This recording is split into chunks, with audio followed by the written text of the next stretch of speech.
नमस्कार, news India देख रहे हैं आप। मैं हूं कुंदन जमैया। राज की राजनीति में जीत ही सर्वोपरि मानी जाती है। साम दाम दंड भेद सबका सहारा लिया जाता है। फिर भी कुछ मुद्दे हैं वो हमेशा जिंदा रहते हैं, जिन्हें राजनीतिक दल चाहकर भी दरकिनार नहीं कर पाते हैं। इन्हीं मुद्दों का असर लोकतंत्र के महापर्व यानी चुनाव में नजर आता है। बिजली, सड़क, पानी समेत कुछ ऐसे मसले हैं।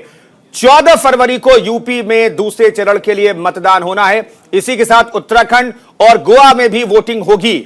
किस राज्य में कौन से मुद्दे हावी रहेंगे, किन मुद्दों पर जनता वोट करेगी और इस राजनीतिक लड़ाई में कौन आखिर कहां है, अपने मेहमानों के साथ इन सब पर चर्चा करेंगे। फिलहाल हम आपको बताते हैं यूपी चुनाव के बड़े मुद्दे क्या है। महंगाई, बेरोजगारी मुद्दा है, पलायन का भी एक मसला है।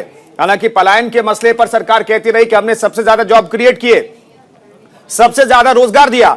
राष्ट्रवाद का एक ऐसा मुद्दा है जिसके सहारे बीजेपी पूरे देश में चुनाव लड़ती है और जिस पर उसे वोटरों का साथ में मिलता है। कानून व्यवस्था एक ऐसा मसला है जिसका जिक्र बार बार हर बार, चाहे बीजेपी का एक स्थानीय कार्यकर्ता हो या फिर प्रधानमंत्री हो। महिला सुरक्षा का वादा इस बार भी सभी ने किया है, तमाम राजनीतिक दलों ने किया है। कोरोना प्रबंधन की बात कही गई है, लेकिन विपक्ष कहता है कि कोरोना प्रबंधन के मामले में सरकार फेल रही है। हिजाब विवाद, कर्नाटक से उठा यह विवाद बहुत ही महत्वपूर्ण है। रोजगार के मसले पर भी वोटिंग होगी, लेकिन इन सब के बीच उत्तराखंड के मसले क्या है, यह भी हम आपको बता रहे हैं। भू कानून को लेकर के इस बार राजनीति हो रही है। स्वास्थ्य सेवा पहाड़ में सबसे बड़ी चुनौती रही है, इसलिए कई तरह के वादे दावे किए जा रहे हैं राजनीतिक दलों की तरफ से। टनकपुर बागेश्वर रेल लाइन को लेकर के वादे की बात होती रही है, इस पर काम की बात होती रही है, लेकिन क्या इस पर वोट मिलेंगे? ऑल वेदर रोड, ये ड्रीम प्रोजेक्ट कहा जाता है प्रधानमंत्री का और इस पर जबरदस्त काम भी हो रहा है। जल जीवन मिशन के जरिए भी उत्तराखंड में वोट को साधने की कोशिश सरकार की तरफ से की जा रही है। कोविड और बदलते सीएम विपक्ष के मुद्दे हैं, लेकिन बीजेपी कहती है कि संगठन का मसला है, सरकार का मसला है। रामपुर के रण भी हम आपको दिखा रहे हैं। आजम खां समाजवादी पार्टी की तरफ से प्रत्याशी हैं। निदा अहमद, संभल की लड़ाई को भी आप समझिए, संभल की लड़ाई कुछ इस तरीके से त्रिकोणीय है। संगीत सोम,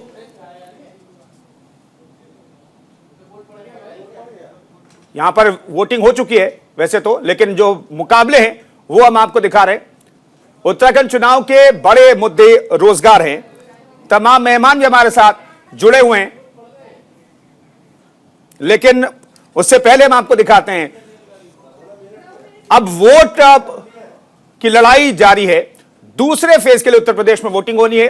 गोवा और उत्तराखंड में एक फेज में सभी सीटों पर वोटिंग होनी है। यहां पर तमाम राजनीतिक दलों ने पूरी ताकत झोंक दी। चुनाव प्रचार का शोर थमने से पहले हम आपको एक रिपोर्ट दिखाते हैं, फिर तमाम मेहमानों के पास जाएंगे और उनसे समझेंगे उनके मुद्दे क्या है और क्या इन मुद्दों के आधार पर जनता का आशीर्वाद उन्हें मिलने वाला है। लेकिन सबसे पहले यह रिपोर्ट देखिए।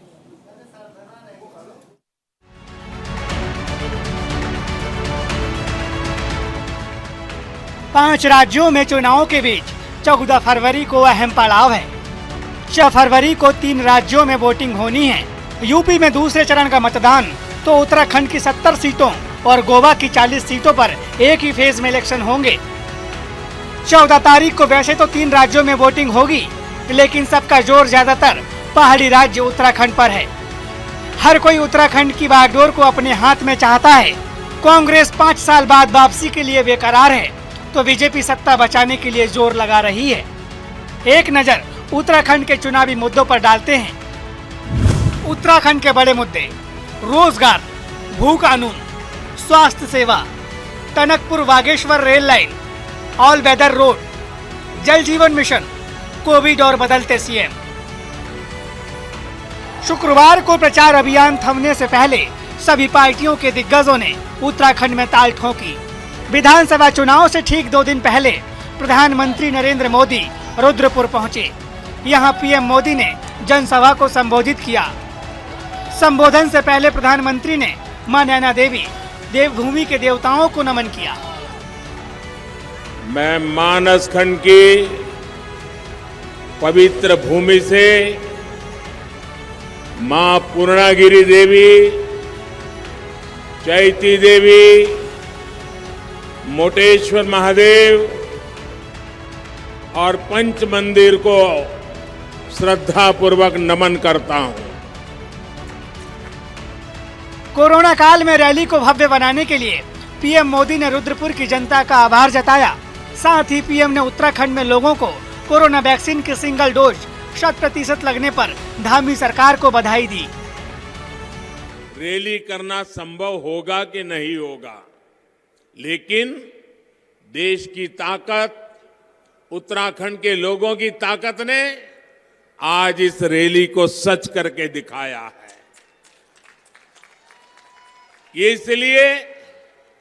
ये इसलिए मुमकिन हो रहा है क्योंकि आज उत्तराखंड के पास वैक्सीन की सुरक्षा कवच है। हमारे उत्तराखंड ने रिकॉर्ड समय में 100% आबादी का सिंगल डोज वैक्सीनेशन करके दिखाया है।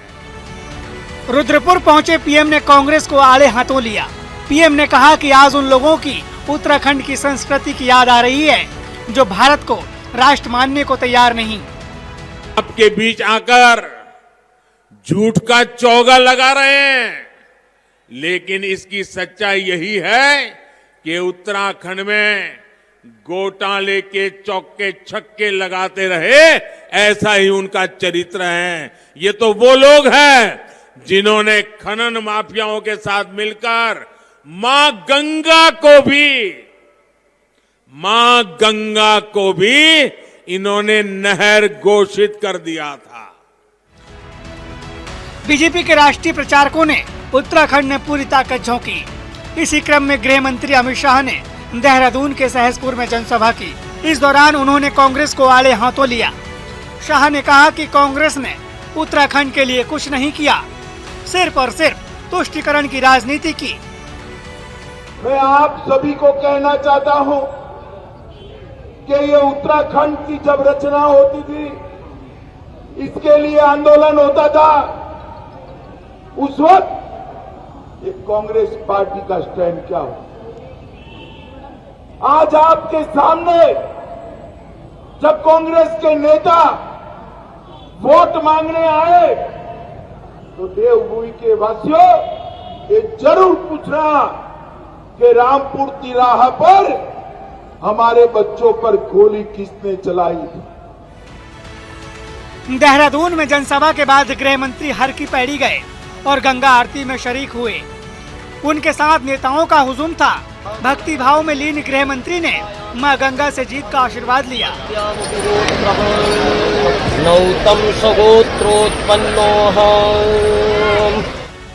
उत्तराखंड में चुनावी बाजार के बीच सीएम धामी ने कॉमन सिविल कोड का राग भी छेड़ा है। पुष्कर सिंह धामी ने कहा कि उत्तराखंड में बीजेपी की सरकार शपथ ग्रहण के तुरंत बाद प्रदेश में यूनिफॉर्म सिविल कोड पर एक कमेटी बनाएगी। अपने शपथ ग्रहण के तुरंत बाद न्यायविदों, सेवानिवृत्त जनों, समाज के प्रबुद्ध जनों और अन्य स्टेक होल्डरों की एक कमेटी गठित करेगी जो कि उत्तराखंड राज्य के लिए यूनिफॉर्म सिविल कोड का ड्राफ्ट तैयार करेगी।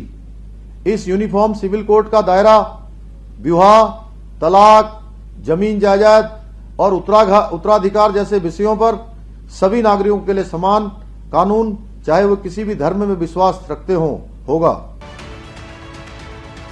Bureau report, news India. तो प्रचार का शोर थम चुका है। हालांकि डोर टू डोर प्रचार, हालांकि यही डोर टू डोर प्रचार ही इस बार के चुनाव की पहचान भी है। कोविड प्रोटोकॉल के तहत चुनाव आयोग ने पहले बंदिशें लगाई और डोर टू डोर प्रचार से ही प्रचार अभियान की शुरुआत हुई। तो चुनावी रैली अब नहीं होगी। 6 बजे के बाद प्रचार का शोर थम गया है सेकंड फेज के लिए और उत्तराखंड के लिए, गोवा के लिए। लेकिन किसकी जीत होगी? कौन कौन से ऐसे मसले हैं जिन पर मतदाताओं को रिझाने, लुभाने और अपने फेवर में करने की कोशिश की गई, और क्या उन मुद्दों के सहारे पार्टियों की जीत होगी? इस पर बातचीत करने के लिए तमाम मेहमान हमारे साथ जुड़ रहे हैं। सलाउद्दीन नेता एसपी के मौजूद हैं हमारे साथ, डॉक्टर आशीष चौधरी प्रवक्ता कांग्रेस के मौजूद हैं, राजेश चौधरी प्रवक्ता बीजेपी के मौजूद हैं, साजन सिंह नेता बीएसपी के मौजूद हैं। तमाम मेहमानों का स्वागत है। लेकिन पहले उत्तराखंड का जिक्र कर लेते हैं क्योंकि यहां पर फर्स्ट एक फेज में ही सभी 17 सीटों पर चुनाव होने और एक्टिव जो है बीजेपी यहां पर दिख रही है और कांग्रेस के कम से कम राहुल गांधी जो नेता हैं वो उत्तराखंड को लेकर के ज्यादा एक्टिव दिखे। उत्तर प्रदेश में उनकी दिलचस्पी और सक्रियता भले ही वैसे नहीं दिखी हो, लेकिन उन्हें लगता है कि उत्तराखंड में वापसी कर सकते हैं सत्ता में। आशीष दीक्षित, यही मसला है क्या कि राहुल गांधी उत्तराखंड को लेकर के ज्यादा सक्रिय दिख रहे हैं इस बार के चुनाव में? आवाज नहीं आ रही आपकी।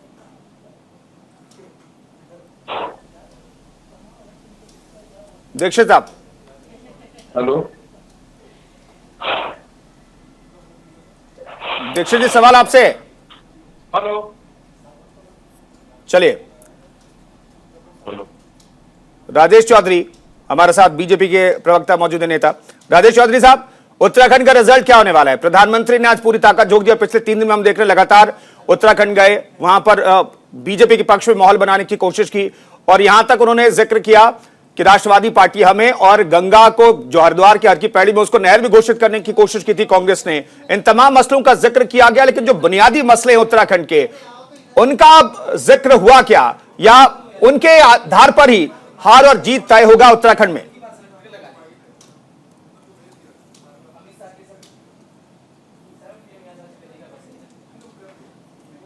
चलिए, आवाज पहुंच नहीं रही है तमाम मेहमानों के पास, हम दोबारा से कोशिश करेंगे। तो फिलहाल प्रचार का शोर सेकेंड फेज के लिए जो उत्तर प्रदेश में होने वाला है, उत्तराखंड में सभी 70 सीटों पर वोटिंग होने वाली है और गोवा की सभी सीटों पर वोटिंग होने वाली है 14 तारीख को। इसके लिए प्रचार का शोर तो थम गया है, अब रैलियां नहीं होंगी, रोड शो नहीं होंगे, लेकिन डोर टू डोर कैंपेन कर सकते हैं प्रत्याशी और उनके समर्थक। लेकिन उत्तराखंड के जो मुद्दे हैं उनको जरा जान लीजिए और इन्हीं मुद्दों के आधार पर मतदाता जो हैं ये तय करेंगे कि एक बार फिर से उत्तराखंड की कमान बदल देनी है, जैसा कि जब से उत्तराखंड राज्य बना है तब से होता रहा है।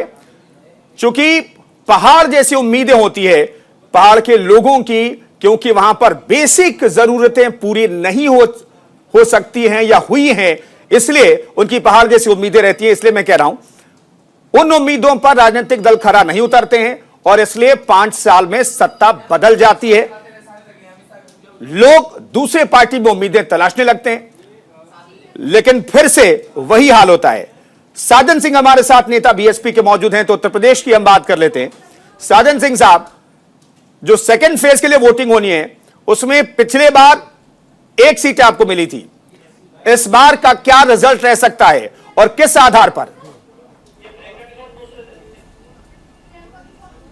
पूरे के पूरे पश्चिमी उत्तर प्रदेश में जो पहले चरण का मतदान हुआ, जिसमें हम 30 सीटों पे दूसरे स्थान पे रहे जी, इस बार में भी हमारी पोजीशन 2017 में भी अच्छी रही थी, 2012 में भी अच्छी रहती है, 2007 में तो खैर बहुत ही अच्छी रहती है। पश्चिमी उत्तर प्रदेश बहुजन समाज पार्टी का गढ़ रहा है, खास करके जो आगरा क्षेत्र अगर आप देखें जिसमें अभी चुनाव में जा रहा है, सारे के सारे क्षेत्रों में, और जो बहन जी की रैली हुई थी आगरा में, जिस तरह से जन उत्साह था, हालांकि 1000 लोगों की अनुमति थी कोविड काल के निषेधन को देखते हुए, लेकिन जो हजारों भीड़ बाहर में उत्तेजित होकर के इंतजार कर रही थी, वो दिखा रही है, वो प्रमाणित कर रही है, वो सबूत है इस बात का कि बहुजन समाज पार्टी के फेवर में, भले मीडिया उसको नकार ले, भले पॉलिटिकल पंडित जो सालों से करते आ रहे वो करते हैं, लेकिन बहुजन समाज पार्टी पिछले 58 सीटों में भी और इस बार 14 फरवरी को होने जा रहा है, इसमें साजन सिंह साहब मीडिया पर ठीकरा क्यों फोड़ते हैं करके उभरेगी। साजन सिंह साहब मीडिया पर ठीकरा क्यों फोड़ते हैं? बहन जी तो कहीं दिखी नहीं,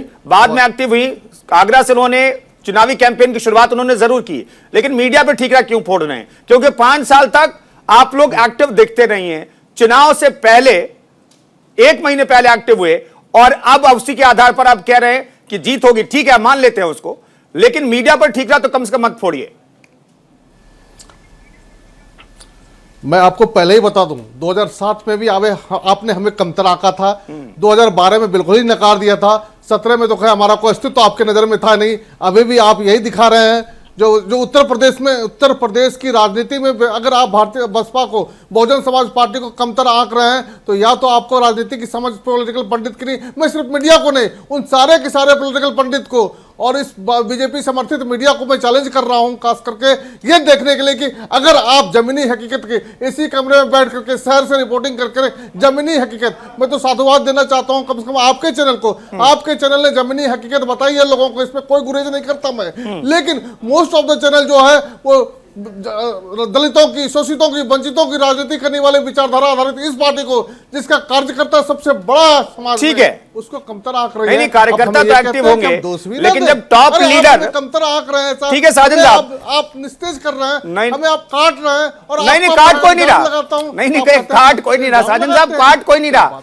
देखिए, जनता को तय करना है, वोटर्स को तय करना है कि उन्हें कौन सी सरकार पसंद है, कौन सी पार्टी पसंद है, कौन से लोग चाहिए विधायक और कौन सी सरकार चाहिए, जनता तय करेगी, मीडिया तय नहीं करेगा। फाइनली जो है, फाइनली मीडिया कुछ नहीं करेगा, मीडिया आपसे पूछ रहा है। ठीक है साजन जी, मैं आता हूं। स्टूडियो में बैठा हुआ पॉलिटिकल पंडित तय नहीं करेगा। नहीं, बिल्कुल साजन जी, आप सही कह रहे हैं। मतदाता तय करेंगे कि उन्हें कौन सी सरकार चाहिए, कैसी सरकार चाहिए, उनके अपने बच्चों के लिए कैसे स्कूल चाहिए, फ्यूचर क्या चाहिए, अपने लिए क्या, कौन रोजगार पार्टी दे सकती है, ये तमाम चीजें। राजेश चौधरी साहब, उत्तर प्रदेश की हम बात करेंगे, लेकिन उत्तराखंड को लेकर के प्रधानमंत्री भी सक्रिय दिख रहे हैं और कम से कम वहां पर जो neck to neck fight Congress से कही जा रही है, क्योंकि वहां पर 1-to-1 मुकाबला ही है, त्रिकोणीय तो होने की कम उम्मीद है।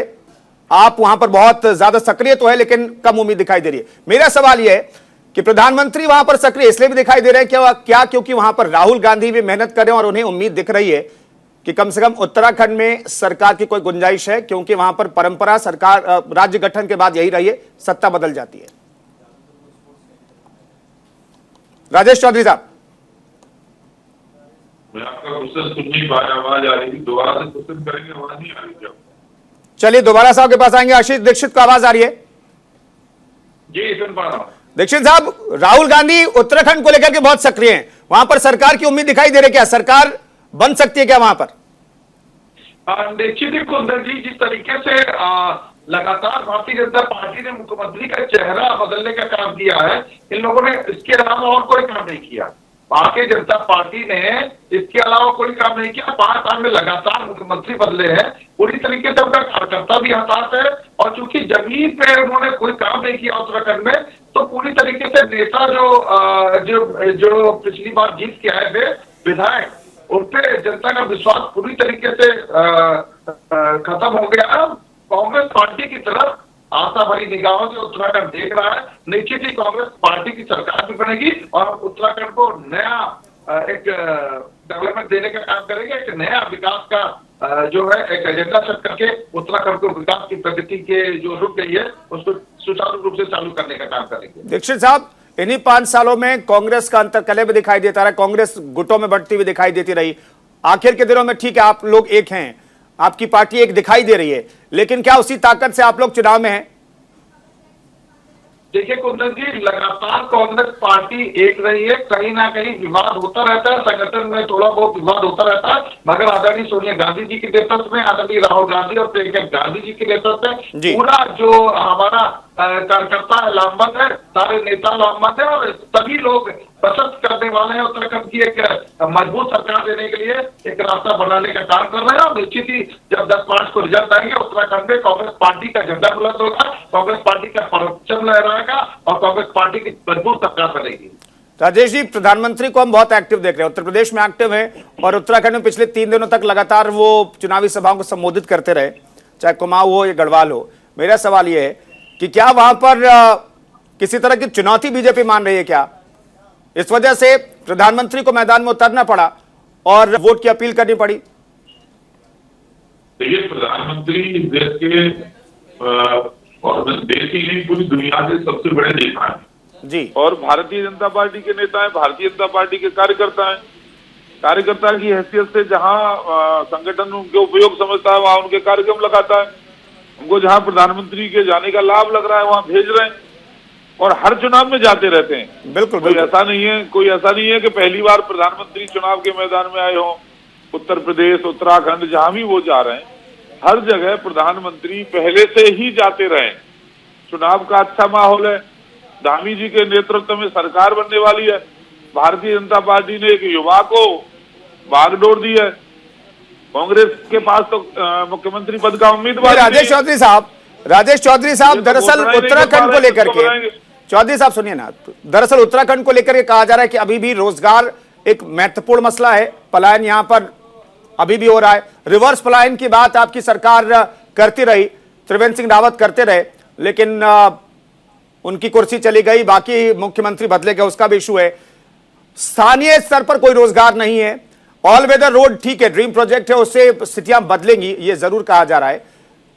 रोजगार को लेकर के और स्वास्थ्य को लेकर के सबसे बड़ी टेंशन रहती है। उसका जिक्र हालांकि आपके मैनिफेस्टो में भी है और जिसका जिक्र प्रधानमंत्री भी कर रहे हैं, आपके जो भी स्टार प्रचारक उत्तराखंड में जारी कर रहे हैं। लेकिन वही मसले जो पिछले चुनाव में थे, इस बार भी वही मसले दिखाई दे रहे हैं। क्या मसले बदले हैं क्या, या फिर मसले बदले नहीं है तो इसका नुकसान बीजेपी को हो सकता है? देखिए, उत्तराखंड तरक्की के रास्ते पर है, आज वो उन्नति की ओर बढ़ रहा है। बीच में ब्रेक आ जाता है, कांग्रेस की सरकार आती है, सब तबाह हो जाती है स्कीम। ये जनता वहां की समझ चुकी है। जो योजनाएं भारतीय जनता पार्टी की सरकार ने लागू की, मेडिकल फैसिलिटी की, शिक्षा की, सड़क की, बिजली की, पानी की, हर घर जल भिजवाने की, अनेक योजनाएं लागू की। उत्तर प्रदेश की जनता समझदार है, बखूबी ये जानती है कि ये योजनाएं तभी लागू होंगी जब दोबारा से भारतीय जनता पार्टी रिपीट हो, स्वामी जी की सरकार बने। तो इसलिए इस बार वो विकास में बाधा नहीं आने देगी, नहीं तो कांग्रेस का राज आते ही सब खत्म हो जाता है वहां। और मैं तो यही कहूंगा कि आप निश्चिंत रहिए एकदम। भारतीय जनता पार्टी पूरी ताकत और मजबूती से चुनाव लड़ रही है। किस कार्यकर्ता की कहां उपयोगिता है उसका उपयोग किया जा रहा है और हम सरकार बनाएंगे।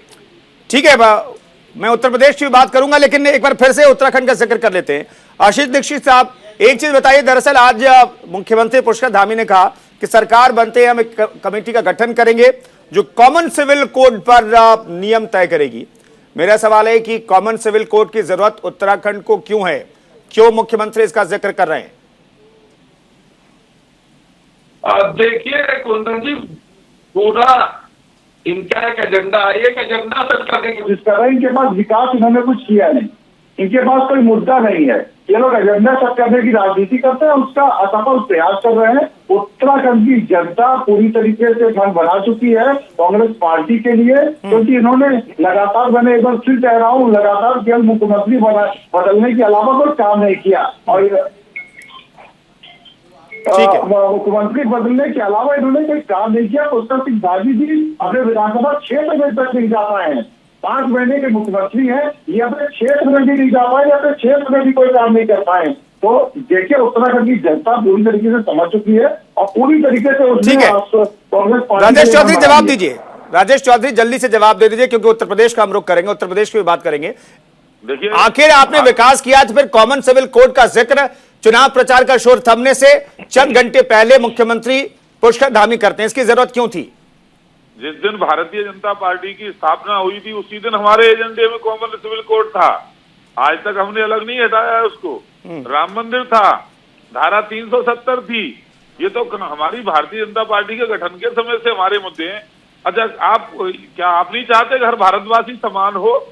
हम हिंदुस्तानी है, ये पहले रहे, हिंदू मुस्लिम सिख ईसाई, चुनाव से पहले बात क्यों अलग कानून, उसके लिए अलग चौधरी साहब, दिक्कत यह है कि चुनाव से पहले क्यों बात होती है? 5 साल तक क्यों नहीं बात होती है? इसके लिए नियम क्यों नहीं? हम हमेशा बात करते हैं उसकी, हम हमेशा बात करते रहते हैं। और हम इस नहीं, 5 महीने का टाइम तो मिला था धामी साहब को, धामी साहब को करना चाहिए था ना, कोशिश करने कमेटी को कम से कम गठित कर देते। पहले हम हिंदुस्तानी, इसके बाद हमारी आइडेंटिटी है, फिर हम भाजपा के हैं, कांग्रेस के हैं, या जिसको राजनीतिक दल में हम हैं वो है। कौन सी हम अपनी धार्मिक मान्यता को मानते हैं, कौन सी कर दिए, तो इसलिए तो सबसे पहले आवश्यकता इस बात की। ठीक है, कॉमन सिविल कोड को लेकर के उत्तर प्रदेश की सियासत में भी उबाल आ जाता है। जैसे कॉमन सिविल कोड का जिक्र होता है, उत्तर प्रदेश की सियासत में उबल पड़ती है और समाजवादी पार्टी के नेता भी इस पर लगातार बयानबाजी करते रहे। पिछले 3-4 महीनों में भी हमने देखा। सलाउद्दीन साहब हमारे साथ मौजूद हैं। सलाउद्दीन साहब, बीजेपी ऐसे मसलों का जिक्र क्यों करती है चुनाव से पहले, कुछ अंदाजा है आपको? देखिए, असल में बीजेपी के पास कोई भी ऐसा काम नहीं है, कोई भी ऐसा जनहित का काम नहीं है जिसको लेके वो जनता के बीच चुनाव में जा सके। और इस चुनाव में उसको दिख गया है कि उसकी जमीन खिसकने वाली है, उनका खेला खत्म होने वाला है। तो कभी कॉमन सिविल कोड कभी ले आते हैं, कभी चुनाव में इस तरह के विवादित मुद्दे लेकर आते हैं, कभी हिजाब को लेकर आते हैं, कभी 3 तलाक को लेकर आते हैं, कभी धर्मांतरण को लेकर आते हैं।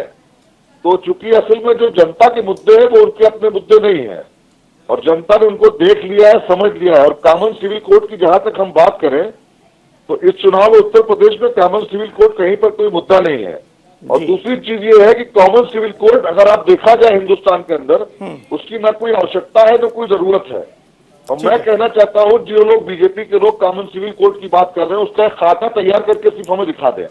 मिसाल के तौर पे हम जब घर से निकलते हैं। सलाउद्दीन साहब, मैं रोक रहा हूँ, जी हमें भी एक छोटे से ब्रेक ले रुकना है। आप थोड़ा फ्रेम भी सही करा लीजिए क्योंकि आपकी शक्ल साफ तौर पर दिख नहीं रही है। हालांकि शक्ल दिखने नहीं दिखने को लेकर के बड़ा बवाल मचा हुआ है, न सिर्फ भारत में बल्कि इस मसले को इंटरनेशनली उछाला जा रहा है। कुछ आतंकी संगठनों की फंडिंग और बहकावे की भी खबरें आती रही है, इस पर भी बातचीत करेंगे। और इसका इंपैक्ट उत्तर प्रदेश के चुनाव में और खास तौर पर सेकेंड फेज के इलेक्शन में क्या पड़ सकता है, इस पर बात करेंगे। तो चुनावी बसात बिछी हुई है, लेकिन किसकी बात बनेगी ये महत्वपूर्ण सवाल है और सवाल का जवाब तो 10 मार्च को मिलेगा। लेकिन चर्चा और दावों वादों का दौर सेकंड फेज उत्तर प्रदेश के लिए, जो सेकंड फेज के लिए वोटिंग होने वाली है 14 तारीख को, उससे पहले भी होता रहा। और उत्तराखंड और गोवा में एक फेज में तमाम सीटों पर वोटिंग होगी, इसकी भी चर्चा हम कर रहे हैं। उत्तर प्रदेश को लेकर के हम बातचीत कर रहे हैं। सलाउद्दीन साहब, एक चीज जो इस वक्त सुर्खियों में है वो हिजाब का मसला, लेकिन इस मसले पर समाजवादी पार्टी का स्टैंड क्या है? देखिए, अव्वल तो समाजवादी पार्टी इस तरह के मसलों को तूल नहीं देती है और खासतौर से इलेक्शन के टाइम तो आम जनता को भी तूल नहीं देना चाहिए जी, और मीडिया को भी तूल नहीं देना चाहिए, क्योंकि इस तरह के मुद्दे खास तौर से इलेक्शन को कम्युनलिज्म की तरफ ले जाने के लिए, कम्युनलिज्म के आधार पर वोटों का ध्रुवीकरण कराने के लिए लाए जाते हैं। और इसमें बीजेपी के लोग, आरएसएस के लोग बहुत एक्सपर्ट हैं। तो अव्वल तो ये मुद्दा नहीं है हमारे लिए, और जो भी होगा वो कानून देखेगा, कर्नाटक की सरकार देखेगी। लेकिन हम इस सिर्फ ये इतना कहना चाहते हैं कि जो भारतीय जनता पार्टी के लोग रोजगार नहीं दे सके बच्चों को, वो बच्चों से इस तरह का घिनौना काम करा रहे हैं। देश किस तरफ जा रहा है, बच्चे किस तरफ जा रहे हैं, ये आप लोगों को सोचना होगा हिंदुस्तानी बनके। जी, आशीष दीक्षित, हिजाब के मसले पर क्या स्टैंड है? देखिए कुंदन जी, जिस तरीके से जनता शांत है, इस बार का चुनाव पूरी तरीके से ना हिंदू मुसलमान पे होना है ना जातियों पे होना है। भारतीय जनता पार्टी चाह रही है कि हिंदू मुसलमान पे हो जाए, धर्म पे हो जाए, अखिलेश यादव चाहते हैं जातियों पे हो जाए, मगर कांग्रेस पार्टी एक मात्र ऐसी पार्टी है जो चाहती है कि मुद्दों पे चुनाव हो, और मुद्दों पे जनता ने चुनाव कर भी रही है। जिस तरीके से वो शांत है, वो देख रही है कि लोगों में केवल उत्तर प्रदेश को कमजोर करने का काम किया है, उत्तर प्रदेश को नोचने का काम किया है, माहौल बना के ये लोग सत्ता में तो आ जाते हैं, मगर सिर्फ और सिर्फ उत्तर प्रदेश को कमजोर करते हैं, यहाँ के निवासियों को कमजोर करते हैं, और जन सुविधा का पूरी तरीके से अभाव है। और रही बात आशीष दीक्षित साहब, इस बार का इधर पूरी बात हो जाएगी जी जी, इस बार जो चुनाव है हिजाब पे नहीं होने जा रहा है, हिसाब पे होने जा रहा है। उत्तर प्रदेश की जनता हिसाब लेगी और जॉब पे होने जा रहा है। उत्तर प्रदेश का युवा जो है जॉब की बात करेगा, जॉब चाहता है, वो हिजाब के चक्कर में नहीं पड़ने वाला, किसी की माहौल और बहकावे में नहीं आने वाला। पूरी तरीके से उत्तर प्रदेश की जनता और युवा और महिलाएं सभी लोग मन बना चुके हैं इनकी जो विधायिका है भारतीय जनता पार्टी। ठीक है राजेश चौधरी साहब, हिजाब के मसले को चूंकि ये छिड़ा हुआ मसला है और इंटरनेशनली साजिशें भी सामने आ रही है, भारत को बदनाम करने की कोशिश हो रही है, इसलिए मैं ये सवाल जानना चाहता हूं।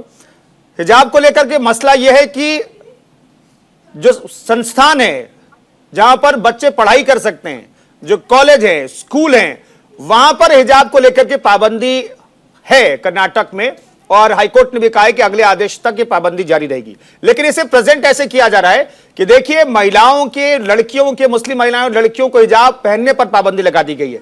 इस तरीके से प्रेजेंट किया जा रहा है और इंटरनेशनली इस तरीके से प्रेजेंट किया जा रहा है। कौन से ऐसे लोग हैं और क्या इन सब चीजों का इंपैक्ट जो है, भले ही विपक्ष इस मसले को तूल नहीं देना चाहता क्योंकि इसके खिलाफ जो ध्रुवीकरण होगा वो आपको फायदा पहुंचाएगा, लेकिन एक मैसेज देने की कोशिश हो रही है कि सरकारी संस्थान में नहीं, स्कूल कॉलेज में नहीं, बल्कि बाहर भी आप हिजाब नहीं पहन सकते हैं। देखिए, कोई भी शिक्षण संस्थान हो या दूसरा संस्थान हो, उसके अपने नियम, कायदे, कानून रहते हैं। मान लो किसी विद्यालय की हम बात करेंगे तो वहां पर आईएएस का बेटा भी पढ़ता है, व्यापारी का बेटा भी पढ़ता है, जज का बेटा भी पढ़ता है, और वहीं पर मजदूर का बेटा भी पढ़ता है, और उसका एक ड्रेस कोड होता है, सब में समानता महसूस होती है। कोई भी अपने आप को छोटा बड़ा नहीं समझता। आप देखते होंगे कॉलेज के समय जो दोस्त होते हैं, कोई गरीब का भी होता है तो कोई अमीर का होता है, कोई बहुत बड़े उद्योगपति का होता है। बिल्कुल। तो होगा क्या, अलग अलग ड्रेस पहन के आएंगे तो जो गरीब का बच्चा है उसके अंदर हीन भावना पैदा होगी, और इसीलिए ये ड्रेस कोड बनाए जाते हैं। अब हिजाब पहन करके जाना मैं समझता हूं बिल्कुल उचित नहीं है, एकदम रोक लगना चाहिए इस पे। ये हमारी संस्कृति के भी खिलाफ है, ये महिलाओं के अधिकारों पर कुठाराघात है। इसमें तो आजादी से रहना चाहिए महिलाओं को। ठीक है, आज महिलाओं की आबादी हमारे बराबर है। आज कौन सा ऐसा क्षेत्र का महिलाएं करिश्मा नहीं कर रही है? जहाज उड़ा रही हैं, एयरफोर्स में जा रही हैं, डॉक्टर हैं, वकील हैं, IAS हैं, तो क्यों उस पर छुपा के रखा जाए जी?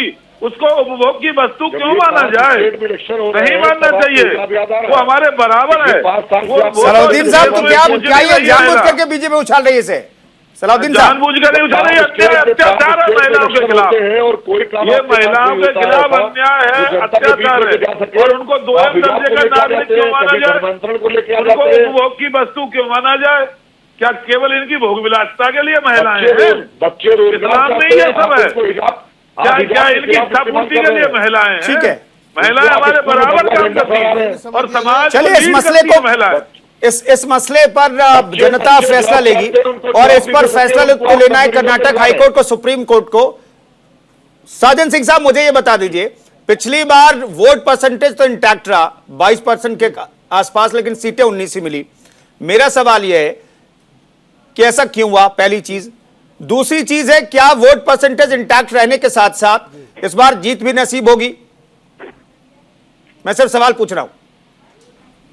वोट परसेंट इंटैक्ट रहने की बात है। हमारा वोट परसेंटेज बहुत ज्यादा बढ़ रहा है, इतनी बढ़ रहा है कि हम बहुमत की सरकार बनाएं। क्यों बनाएं? जमीनी हकीकत जो सच्चाई बयां करती है, जमीन की हकीकत शायद नजरअंदाज किया जा रहा है उसको। अगर उस जमीनी हकीकत को रूबरू हो जाए तो पता चलेगा कि दोनों ही पार्टियां, समाजवादी और बहुजन समाज पार्टी, जो बुनियादी मुद्दे हैं, शिक्षा, स्वास्थ्य, रोजगार, बेरोजगारी, महंगाई, इन सबको धता बताते हुए ध्रुवीकरण की राजनीति करने में लगी हुई, चाहे भाजपा हो चाहे समाजवादी हो। इसलिए हमारा 2007 से 2012 तक का जो सफर था राजनीति का, जो सरकार हमने बनाई थी, उस सरकार का उदाहरण आज भी उत्तर प्रदेश के जनमानस में आच्छादित है। हमारा चाहे लॉ एंड ऑर्डर हो, चाहे विकास का मॉडल हो, पूरे बुंदेलखंड में पानी पहुंचाने को, पश्चिमी उत्तर प्रदेश में गन्ना किसानों का बढ़ा हुआ मूल्य हो, इन सारों चीजों को देखते हुए हमें कहने में कोई गुरेज नहीं है। हमें पूरा आत्मविश्वास है कि उत्तर प्रदेश की जनता जो 10 मार्च को जिसका रिजल्ट निकलेगा वो अप्रत्याशित होगा, खास करके उन लोगों के लिए जो हमें कमतर आंक रहे हैं, उन लोगों के लिए जो हमें परिप्रेक्ष्य से हटा रहे हैं, उन लोगों के लिए जो कहते हैं ये विचारधारा आधारित पार्टी खत्म हो रही है। विचारधारा मर नहीं सकती है, विचारधारा जीवित है। दलितों, शोषितों, वंचितों नहीं, विचारधारा को दिखाने के लिए सामने में तो आना पड़ता है। साजन सिंह साहब, कहा यह जाता है कि विचारधारा को जिंदा रखने के लिए आपके नेता को बार बार लोगों के बीच जाना पड़ता है। की बात नहीं है, वोट परसेंटेज की सिर्फ बात नहीं है, वोट परसेंट की इंटैक्ट होने नहीं, साजन सिंह साहब, आपके नेता को जो है ना, जो शीर्ष नेतृत्व है, उसको सामने जाना पड़ता है जनता के। विचारधारा को जिंदा रखने के लिए लोगों से बातचीत करनी पड़ती है, लेकिन एकदम से आपकी नेता कटी हुई दिखाई देती हैं। ये सिर्फ मीडिया नहीं कह रहा, यह प्रैक्टिकल है। कभी भी लोगों से संवाद उनका सामने नहीं आता है।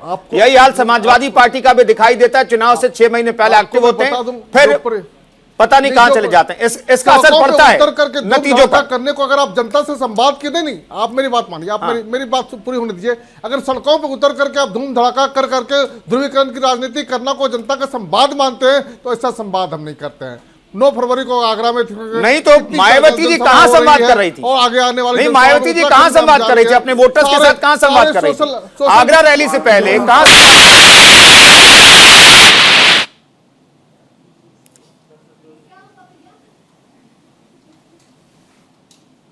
साजन सिंह साहब, तो आपकी मर्जी, लेकिन जो हमारे जनमानस है, जो हमारा गांव गांव में पहुंचे हुए कार्यकर्ता है, कम से कम ये दिखाता है कि हम जनता से कटे हुए नहीं है। हम सिर्फ दीक्षित साहब, डॉक्टर दीक्षित, डॉक्टर दीक्षित, चुनावी मौसम की राजनीति फर्स्ट फेज का इलेक्शन हो चुका है, सेकंड फेज के लिए चुनावी शोर थम चुका है। दिख रहे हो, आप वोटर्स का नाम टटोल पा रहे हैं क्या? वोटर का नाम दरअसल है किधर? क्या कांग्रेस की तरफ वोटर फिर से जा रहे हैं? कांग्रेस का वोट परसेंटेज बढ़ेगा, और बढ़ेगा तो सिर्फ क्या महिलाओं के साथ कनेक्ट होकर के बढ़ेगा, या फिर आप वाकई आपने जमीनी मुद्दों को छेड़ा है और लोगों के नब्ज को टटोला है, जिसके आधार पर आपका जो भर्ती विधान आया जिसमें नौकरियों के सपने दिखाए गए, 20 लाख सरकारी नौकरियों के सपने दिखाए गए। इन तमाम ख्वाब के जरिए जनता कनेक्ट हो रही है क्या?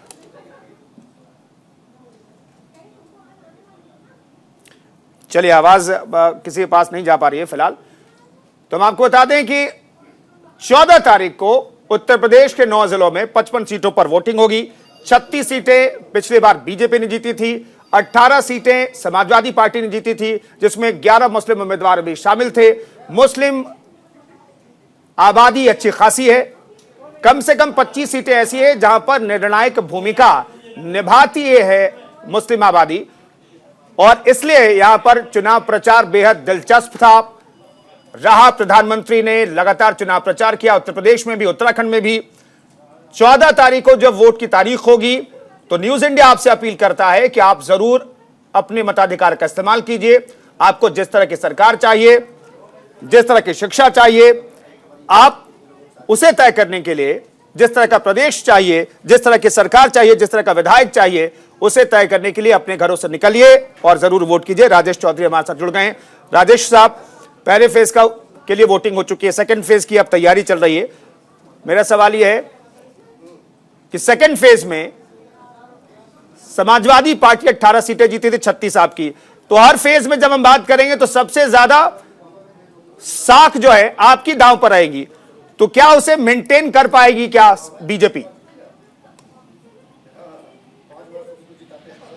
मैंने भी चुनाव लड़ा था, मैं लगभग 300 गांव में गया हूं। मेरी विधानसभा सीट देहात की थी। 2017 में भी हमने चुनाव लड़ा था। दोनों चुनाव में जमीन आसमान का अंतर है। जनता सराखों पर ले रही है उम्मीदवारों को। प्रचंड बहुमत के साथ भारतीय जनता पार्टी आने वाली है, योगी जी को मुख्यमंत्री जनता बनाने वाली है। मैं अपना अनुभव बता रहा हूं जमीन पर जाकर के। देखिएगा, ये सब लोग अब हंस रहे हैं, आशीष दीक्षित जी, इनको उम्मीदवार नहीं मिल रहे। यानी चौधरी साहब किस आधार पर? चौधरी साहब 99% उम्मीदवारों की जमानत जब्त होगी। नहीं, चौधरी साहब किस आधार पर? दरअसल विपक्ष आपको कहता है कि क्राइम जो है, एनसीआरबी की रिपोर्ट गिनाई जाती है, कहता है क्राइम की स्थिति बेहतर नहीं, परसेप्शन भले क्रिएट किया गया हो, कानून व्यवस्था बेहतर है। जहां पर इंफ्रास्ट्रक्चर की बात होती है तो इंफ्रास्ट्रक्चर में समाजवादी पार्टी कहती है कि जो योजनाएं समाजवादी पार्टी ने बनाई उसका फीता काटते रहे आपने। नौकरियां देने की बात आप जरूर कहते हैं ये 4.37% अब बेरोजगारी दर है, जब हमें सरकार मिली थी तो अब 17% बेरोजगारी दर है, लेकिन इसे भी विपक्ष मानता नहीं है। तो तमाम मसलों पर विपक्ष आपको घेरता है और बताता है कि सब मसलों पर फेल है। तो किस आधार पर? कोरोना प्रबंधन के मामले में विपक्ष आपको बार बार कहता है कि गंगा में लाशें बह रही थी, प्रयागराज में तो हमने देखा कि रेत के नीचे लाशें दबी हुई थी, वो तस्वीरें भी सामने आई, आप कुछ कर नहीं पाए, आपकी सरकार कुछ नहीं कर पाई। ये आरोप लगते रहे, इन आरोपों की सच्चाई और इन आरोपों को काउंटर किस तरीके से बीजेपी कर पाई है अभी तक? देखिए, एनसीआरबी के आंकड़े देखेंगे तो उत्तर प्रदेश का ग्राफ लगातार गिरा है। जो क्राइम समाजवादी पार्टी के शासन में होते थे उससे बहुत कम क्राइम रेट हुआ है। आज बदमाश कांपते हैं उत्तर प्रदेश के अंदर आने में। आज जेल के अंदर है 150 से अधिक बदमाशों को पुलिस ने मुठभेड़ में जो है पहुंचा दिया ऊपर। ये हमने दिया। ये तो थाने में बैठ करके बदमाशी कराते थे। कोरोना की बात आप कर रहे थे, कोरोना में उत्तर प्रदेश के मॉडल को तो देश नहीं पूरी दुनिया एडॉप्ट कर रही है। ऑस्ट्रेलिया के पार्लियामेंट में खड़े होकर के वहां के सांसद मांग करते हैं योगी जी को लेके आओ, वो कोरोना समाप्त करेंगे। ये दिया है हमने पूरी दुनिया को, पूरे देश को। अब विरोध करना विपक्ष का काम है। आप कर रहे थे लाशों की बात, तो आज भी कुछ न कुछ समाज की परंपरा रहती है, वो उसी तरह से उसका दाह संस्कार करते। कोरोना का मॉडल, उत्तर प्रदेश का मॉडल दुनिया का श्रेष्ठ मॉडल है। मुख्यमंत्री ने अपने दम पर, सरकार ने पूरी मेहनत के साथ, पूरे मनोयोग के साथ जिस तरह से रक्षा की उत्तर प्रदेश की जनता की, उसके ठीक है सलाउद्दीन साहब, तारीफ करने के लिए शब्द नहीं है। ठीक है सलाउद्दीन साहब, एक चीज, ये आलोचना करेंगे इनकी जमीन तो सब खिसक गई है, डूबते हुए जहाज है सारे के सारे लोग। नहीं, ठीक है, विपक्ष का काम विरोध करना ही है, विपक्ष के नाम नाकामियों को गिनाना भी है। सलाउद्दीन साहब, एक चीज बता दीजिए, एक चीज का जिक्र जो है वो विपक्ष के नेता बार बार करते हैं, योगी आदित्यनाथ बार बार करते हैं, प्रधानमंत्री बार बार कहते हैं, जो भी बीजेपी के स्टार प्रचारक है वो जहां भी जाए, उत्तर प्रदेश के जिस हिस्से में जाएं, एक चीज का जिक्र बार बार करते हैं, वो एक दंगा नहीं हुआ, एक भी दंगा नहीं हुआ। ये तो विपक्ष कबूल करता है कि नहीं करता है? अरे हुजूर, सारे दंगाई तो सरकार में बैठे हैं, दंगा होगा कैसे? दंगा कराने वाले तो यही लोग हैं। अरे जालीदार वो उत्तर प्रदेश का चीफ मिनिस्टर, उस पर 50 से अधिक मुकदमे हैं, संपत्ति जो कहता था कि मुसलमान लड़कियों को कब्रों से निकाल कर बलात्कार करो। छोटे भाई का पजामा, जो बयान देते थे आपके, जालीदार राम मंदिर के नाम पे लड़ाते थे, आज काशी मथुरा के नाम पे लड़ाने की तैयारी कर रहे हैं, धर्मांतरण पे लड़ाते थे। घर से बाहर निकलने में तो सारे दंगाई तो उस सरकार में बैठे, दंगा होगा कैसे? दंगा तो यही लोग कराते हैं। आज मजाल है कि दंगा तो कोई यही मस्जिद लोग के कराते अंदर से हैं। दंगे की अपील कर जाए। और आज इनकी सच्चाई जनता के सामने आ गई है। यही वजह है कि जनता ने नकार दिया है। आज ये वोट भीख की तरह मांग रहे हैं। एक जो हिंदुस्तान में दम उतार रहा है, उसको इन्होंने गृह मंत्री बनाया। जेल के अंदर आज इनके जो नेता है, जिनको टिकट दिए, सबसे ज्यादा मुकदमे उनके ऊपर है। आप देखें तो ग्राफ सबसे ज्यादा अपराध का बढ़ा है इनके जमाने में। असली दंगाई तो यही लोग हैं। ठीक है डॉक्टर दीक्षित, कांग्रेस को क्या लगता है ये दंगा उत्तर प्रदेश में नहीं हुआ, इसके पीछे की वजह तो समाजवादी पार्टी के नेता बता रहे हैं, सलाउद्दीन साहब, कि सारे दंगाई बीजेपी में हैं। कांग्रेस को क्या लगता है? कांग्रेस को क्या लगता है कि ये जो कानून व्यवस्था की स्थिति बेहतर थी, एक कड़ा प्रशासन था, सख्त संदेश था कि अगर दंगा किया, और मुख्यमंत्री को हम ये कहते हुए भी सुनते हैं कि चूंकि सार्वजनिक संपत्ति को अगर आप नुकसान पहुंचाते हैं तो उसके लिए भी उत्तर प्रदेश ने कानून बनाया है, जिसकी भरपाई करते करते आपकी 7 पीढ़ियां थक जाएंगी। इसका भी जिक्र मुख्यमंत्री करते हैं, क्योंकि सरकारी संपत्ति को आपने नुकसान पहुंचाया तो उसकी भरपाई आपके खाते से होगी, आपसे ही करवाई जाएगी। तो ये डर है, ये सख्त प्रशासन का डर है, या फिर कुछ और वजह दिखती है कांग्रेस को जिसके पीछे दंगा नहीं हुआ? सुंदर जी, बिल्कुल इत्तेफाक रखता है इस मामले में समाजवादी पार्टी के जो प्रवक्ता है, बिल्कुल सही कहा। जब सारे दंगाई भारतीय जनता पार्टी में ही है और समाज सत्ता का सुख भोगने का काम कर रहे, तो दंगा क्यों? बड़ा दंगाई तो राजीव गांधी थे, जिन्होंने 10,000 सिखों को मार दिया था। राजीव गांधी से बड़ा दंगाई। अब जवाब दीजिए डॉक्टर दीक्षित, अब जवाब दीजिए। 10,000 निर्दोष सिखों का हत्यारा राजीव गांधी था। नहीं डॉक्टर दीक्षित वो सवाल पूछ रहे हैं कि सबसे बड़े दंगाई तो राजीव गांधी थे, सिखों का नरसंहार हुआ, प्रधानमंत्री भी इसका जिक्र करते हैं। नरसंहार करके रख दिया था। राजीव गांधी से बड़ा दंगाई आज तक भारत के इतिहास में नहीं हुआ है। चलिए अब सुन लेते हैं सलाउद्दीन जी। राजीव गांधी जैसा नेता नहीं हुआ। ये जो आप बातें कर रहे हैं ना मोबाइल पे, ठीक है, ये राजीव गांधी की देन है। ये जो आप झूठ एक अच्छा बेटा भी दे जाते हैं, बेटा तो अच्छा दिया नहीं गया, मंदबुद्धि बालक को देकर के चले गए। राहुल गांधी को इसके अंदर अकल नहीं है, अकल से पैदल आदमी दिया राजीव गांधी ने। कांग्रेस का घाटमा करने का काम राजीव गांधी करके गए। चलिए मसला भटक जाएगा, मसला भटक जाएगा। ठीक है, मसले पर आते हैं, मुद्दे पर आते हैं। साजन सिंह साहब, बीएसपी को क्या लगता है दंगे क्यों नहीं हुए उत्तर प्रदेश में पिछले 5 साल में? अब सवाल को दोहराएंगे, ऑडियो कट गया था, सवाल आप दंगे दोहराएंगे। क्यों नहीं हुए? साजन सिंह साहब, मैं सिर्फ सवाल पूछना चाहता हूं कि उत्तर प्रदेश में दंगे नहीं हुए, इसका जिक्र बार बार चुनावी भाषणों में बीजेपी के तमाम स्टार प्रचारक करते हैं। गंगा जमुना तहजीब बाली, गंगा जमुना तहजीब बाली ये भूमि उत्तर प्रदेश नहीं, आप गंगा जमुना तहजीब बाली ये भूमि उत्तर प्रदेश, जिसने भारतीय जनता पार्टी के राजनीति को नकारा है। आज दंगा अगर नहीं हुआ है तो श्रेय उत्तर प्रदेश की जनता को जाता है, कसर कोई नहीं छोड़ रहा है। दूसरी बात, दंगा नहीं हुआ, अगर बेरोजगारी की बात करें, महंगाई की बात करें, सारे के सारे बुनियादी समस्याओं की बात करें, तो यह कह करके आप नकार नहीं सकते दंगा नहीं हुआ। हमने कानून व्यवस्था को ठीक कर दिया। अरे बुलडोजर चला करके 2-4 मकान को उठा देने से, 2-4 माफियाओं को जेल में पहुंचा देने से जो आम जनमानस है उसको तरफ झांक करके देखें कि उसमें कानून व्यवस्था का समस्या है या नहीं है। चाहे उन्नाव का एक कांड हो, ठीकरा फोड़ रही है भाजपा सरकार समाजवादियों के ऊपर में, आज ठीकरा फोड़ रही है, चाहे उन्नाव का घटना हो, चाहे हाथरस करना, चीख चीख करके कह रही है कि जनमानस में लॉ एंड ऑर्डर की सिचुएशन क्या है। अगर सारे के सारे बुनियादी समस्याओं को हम उठाएं तो आप काशी कॉरिडोर की बात करते हैं, आप राम जन्मभूमि श्री राम मंदिर की बात करते हैं, लेकिन समस्याओं की बात नहीं करते हैं, इसलिए कि आपको परोसने के लिए कुछ है नहीं। 6 महीना पहले जब चुनाव की उद्घोषणा के 6 महीना पहले टोकरी भर बादल लेकर के आते हैं, कभी यूनिवर्सिटी का नींव डालते हैं, कभी जेवर एयरपोर्ट का नींव डालते हैं, कभी मंदिर का शिलान्यास करते हैं। अरे है क्या आपके पास परोसने के लिए, है क्या देने के लिए? राजेश, किस विश्वास के साथ 2000 राजेश चौधरी को जवाब दे दीजिए। आपको राजेश जवाब दीजिए। जनता ने टोकरी भर प्यार उड़ेला था, देखिए, उसको इनकी छल किया है, समस्या ठगा है ठीक है आपने। साजन जी, आप सुन लेते हैं ना, आपने सरकार पर सवाल उठाए हैं तो बीजेपी के प्रवक्ता को सुनना जरूरी है आपने सत्ता पाई थी। साजन साहब सुन लेते हैं, आपने साजन साहब विकास सुन और लेते हैं, विश्वास के नाम पे सत्ता साजन पाई जी- थी, विकास और साजन जी विश्वास सुन के नाम लेते हैं। पर देने के लिए राजेश आपके चौधरी पास को सुन कुछ लेते हैं। नहीं। चाहे राजेश जी दोनों जवाब दीजिए। पार्टियों, समाजवादी हो, भारतीय जनता पार्टी हो, जी राजन सिंह जी की पीड़ा झलक रही है, कितना अंदर से इनके अंदर दर्द है राम मंदिर के निर्माण होने का। ये नहीं चाहते भगवान राम के मंदिर का निर्माण हो। डॉक्टर दीक्षित, ये चाहते हैं डॉक्टर दीक्षित सुन लेते हैं ना, डॉक्टर दीक्षित, भक्तों पे गोली चलाते डॉक्टर हैं। दीक्षित मैंने सबको बराबर मौका दिया। डॉक्टर दीक्षित सुनिए, doctor Dikshit, doctor Dikshit, doctor Dikshit मैं सबको बराबर मौका दे रहा हूं, जरा सुन लेते हैं। जो सवाल बीएसपी के प्रवक्ता ने उठाया है उसका जवाब तो सुन लेते, फिर आगे बढ़ते हैं। राजेश जी, साजन, मैं बोलूं?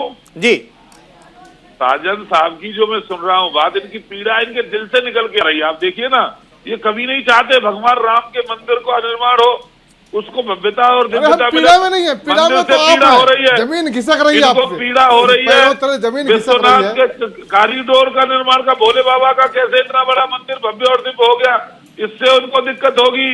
इनको दिक्कत होगी धारा 370 हटने से, इनको दिक्कत होगी 3 तलाक आने से। इनकी टारगेट समझिए आप, ये हर वो काम करना चाहते हैं उत्तर प्रदेश के बुनियादी समस्याओं पे आप बात करें जो आप की करना नहीं नीति चाहते अपनाई जाए। आप करना नहीं ये चाहते। केवल जब मुसलमानों रोजगार के की लिए बात होती है आप राजनीति 370 करना लेकर चाहते के हैं। सामने आते हैं। ये हिंदुओं को अरे हमने दोहरे पार्लियामेंट दर्जे का में नागरिक 370 का समर्थन किया था के अंदर। ये आपको जनता पार्लियामेंट में जान हमने चुकी है। समर्थन दिया था। इसीलिए आज आप और रही देखिए बात- मायावती की क्या हालत हो रही है उत्तर प्रदेश के अंदर। नहीं, सलाउद्दीन साहब एक चीज का जिक्र किया, सलाउद्दीन साहब, ठीक है राजेश जी सुन लेते हैं, राजेश जी सुन लेते हैं। सलाउद्दीन साहब, आपने एक बात का जिक्र किया कि दंगे इसलिए नहीं हुए क्योंकि सारे दंगाई जो है बीजेपी में बैठे हैं, लेकिन अगर हम सेकंड फेज की बात करें, उम्मीदवारों की बात करें, तो 35 सबसे ज्यादा जो दागी उम्मीदवार हैं वो आपके उम्मीदवार है, 35 उनकी संख्या है, 55 में से 35 दागी उम्मीदवार हैं, बीजेपी में 18 हैं। इस हिसाब से देखा जाए तो कम से कम दागी उम्मीदवारों के कॉन्टेक्स्ट में देखें तो आपके उम्मीदवार डबल दागी हैं, और जिसका जिक्र बार बार बीजेपी के स्टार प्रचारक भी करते रहते हैं। एक छोटी सी बात बताना चाहता हूँ कहिए। कि उत्तर प्रदेश के अंदर जो अपराधी है उनकी लिस्ट उठा के देखिए, उस लिस्ट के अंदर सबसे ज्यादा बाबा जी के धर्म के मानने वाले लोग हैं, लेकिन बुलडोजर चलता है अतीक अहमद की प्रॉपर्टी पे, बुलडोजर चलता है मुख्तार अंसारी की प्रॉपर्टी पे, बुलडोजर चलता है छोटे मोटे मुसलमानों की प्रॉपर्टी पे, और दूसरी तरफ आजम खान जेल में होते हैं, बकरी चोरी के इल्जाम में उनको बेल नहीं मिलती है, और खुलेआम जो देश का गृह राज्य मंत्री है वो बाकायदा धमकी देता है किसानों को मरवाने की, और उनका बेटा खुलेआम किसानों पर गाड़ी चलवा देता है, उसकी बेल हो जाती है। सबसे बड़ा तो अपराधी जो पुलिस का जो पूरा पुलिस का इंटेंशन जो रहा है वो बोनाफाइड नहीं रहा है, मैलाफाइड इंटेंशन रहा है पूरा पुलिस का। आज कोई ऐसा बच्चा मुसलमान का नहीं है किसी भी मोहल्ले में जो मैंने सलाउद्दीन साहब, मुख्तार अंसारी और अतीक अहमद का नाम लिया बुलडोजर चलाने के मामले में, लेकिन जो यूनिवर्सिटी आजम खां की उसके खिलाफ भी बुलडोजर चला, जो अगला हिस्सा है वो तोड़ दिया गया, उसका जिक्र क्यों नहीं किया आपने? भाई उनके विधानसभा क्षेत्र में तो चुनाव होना है, रामपुर में भी चुनाव होना है, उनकी साख भी दांव पर है, उनके बेटे की साख फिर से दांव पर है, उनका जिक्र करना भूल गया। आप देखिए पुलिस का पूरा, मैंने कहा था कि बकरी चोरी के अंदर एक आदमी जेल के अंदर है, और एक आदमी जिसने खुलेआम किसानों पर गाड़ी चढ़वाई, हत्या की किसानों की, उसकी बेल हो जाती है। तो पूरे पुलिस का जो इंटेंशन रहा है पूरी सरकार में, बीजेपी सरकार ने तो उन्हें भूमाफिया कहा है। सलाउद्दीन साहब, बीजेपी सरकार ने तो उन्हें भूमाफिया करार दिया है, भूमाफिया है आजम खां। भाई अब ये उत्तर प्रदेश की जनता बताएगी कि आजम खां भूमाफिया है कि बाबा भूमाफिया है। बड़ा अपराधी है बाबा क्यों भाग के चले गए, क्यों अयोध्या के लोगों ने नकार दिया, क्यों काशी के लोगों ने नकार दिया, क्यों गोरखपुर जाना पड़ा, और अब की सिलेक्शन में उत्तराखंड वापस कर दिया। ठीक है राजेश राजेश चौधरी साहब, क्या टारगेट करके आप लोगों ने बुलडोजर चलाया क्या आप? क्योंकि आपने मुख्तार अंसारी, अतीक अहमद जैसे मुसलमानों पर और कुछ कमजोर वर्ग के जो मुसलमान हैं उनके खिलाफ आपका बुलडोजर चला, टारगेट किया गया क्या बुलडोजर से? देखिए, उत्तर प्रदेश की और देश की आबादी में मुसलमानों की संख्या 18% है, और अब क्रिमिनल्स देखेंगे तो 38% क्राइम मुसलमान करते हैं। इनका हिस्सा देखिए क्रिमिनल होने में जी, जेल के अंदर जाओगे 38% लोग वहां हैं। जब ये क्राइम करेंगे तो बुलडोजर तो इन्हीं के ऊपर चलेगा ना जी। अतीक अहमद कोई साधु है क्या? अतीक अहमद साधु है क्या? मुख्तार अंसारी ठीक साधु है। है क्या? आजम खान बहुत बहुत साधु है शुक्रिया क्या? तमाम मेहमानों का, बहुत बहुत शुक्रिया सलाउद्दीन साहब, डॉक्टर आशीष दीक्षित, राजेश चौधरी और साजन सिंह, बहुत बहुत शुक्रिया इस चर्चा में शरीक होने के लिए। तो 14 तारीख को उत्तर प्रदेश की 55 सीट, उत्तराखंड और गोवा के लिए वोटिंग होनी है। आप अपने मताधिकार का जरूर इस्तेमाल कीजिए। आपके जहन में जो भी मुद्दे हों, जिस आधार पर भी आप वोट करना चाहें, वोट जरूर कीजिए, अपने मताधिकार का इस्तेमाल जरूर कीजिए, क्योंकि एक बार चूक गए तो आप बाद में अफसोस करेंगे कि आपने अपनी मनपसंद का सरकार नहीं चुनी। आपने फिलहाल इस शो में इतना